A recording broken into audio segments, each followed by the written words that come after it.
Қайырлы күн достар, бүгін тауықтың төс етінен котлет жасаймыз.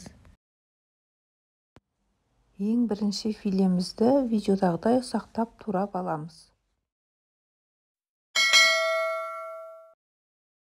Турап болған соң филемізді ыдысымызға салып, үстінен үккіштен өткізілген сырымызды қосамыз. Жұмыртқаны қосып араластырамыз. Тұз қосамыз. Бұрыш қосамыз. 3 ас қасық майонезімізді қосамыз. Үккіштен өткізілген сарымсағымызды қосамыз. 3 ас қасық ұнымызды қосамыз да массамызды жақсылап араластырамыз. Осындай қоймалжың масса болып шығады. Табамызды отқа қойып май құямыз.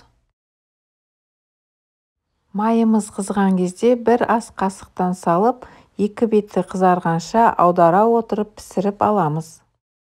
Міне котлеттеріміз дайын, өзіңіз қалаған соуспен ұсынсаңыз болады.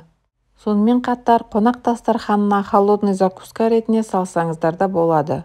Бәріңізге жасап көруге кеңес беремін, өте дәмді болып шығады.